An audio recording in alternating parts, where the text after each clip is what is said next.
Welcome, everybody. This is Priyanka Jain from A-Ring, and you're listening to the Analytics Cafe podcast, the show that sheds light on practical analytics and data science topics for people in business who love to put data to work. In this short video, I'm going to talk about the first 90-day plan.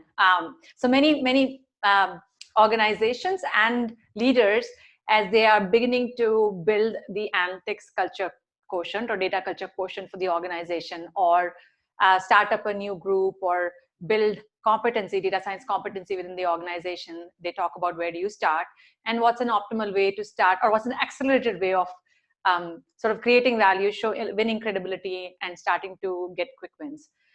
So this thing that I'm going to talk about, the first 90-day plan, is from my book Behind Every Good Decision, and there's a section on the analytics leadership toolkit.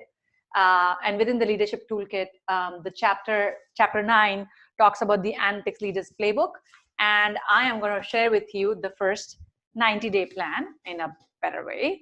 So let me share screen and quickly talk about how do you create your 90-day plan. So the first thing you do, if you're getting new to the organization or you are new to this role, is to assess. And the assessment is twofold. One is the internal assessment of your team, the capabilities in terms of data science, data engineering, analytics,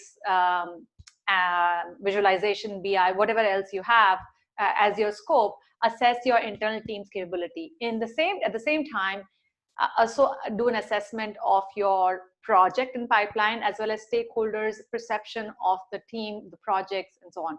So it's an external, internal assessment, trying to get a 360 on your organization, the projects which are in the pipeline, as well as internal assessment, so that you understand sort of what you have at play. The next, and hopefully you get to have 3 to 4 weeks or a 30-day to do that. At the 30-day mark, you should be looking to draft your 60-day plan and make sure that you align with your key stakeholder, your management, your peers.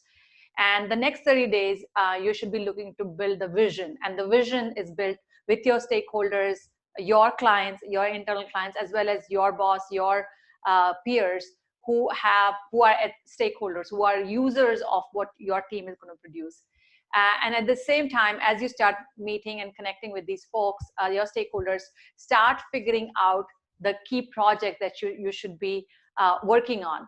Now, there may be projects already in the pipeline, in the hopper. What you want to do is some ways of creating a Pareto or a pipe, or arranging these projects with the expected outcome and start working on the top ones. You want to choose, at this stage, you want to choose projects which are quick wins, not like 9-month long projects, 12 months. Do you have projects in the hopper which are high value as well as quick turnaround, so you can quickly build credibility?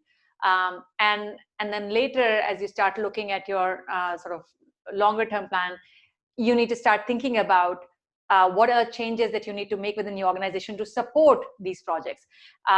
So these next 60 days should be spent on clarifying the vision, on delivering on the quick win project, so you are getting basically winning credibility with your stakeholders, as well as driving impact, and then start thinking about organizational changes. And once you've reached this point, that's when you're ready for you have credibility, you have delivered on some quick wins, you have an assessment of your team. Now is a good time to do a 3 key questions assessment, or use 3 key questions framework. Again, it's there in the book, Behind Every Good Decision, to basically come back to understanding. So starts now all the things that were in the hopper, some of them you have delivered to. Now it's an opportunity for you to start asking the right questions of their data based on the questions or the projects that will move the key metrics. And that's called 3 key questions. So lay out the analytics agenda based on the 3 key questions that you ask.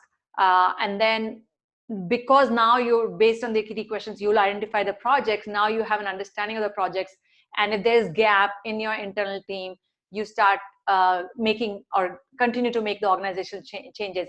And while all of this is going on, don't forget to continue celebrating with your team, because it's their team with which you deliver. So that was my short and sweet 90-day plan. Hope you enjoyed it. Comment, always welcome, and look forward to sharing more.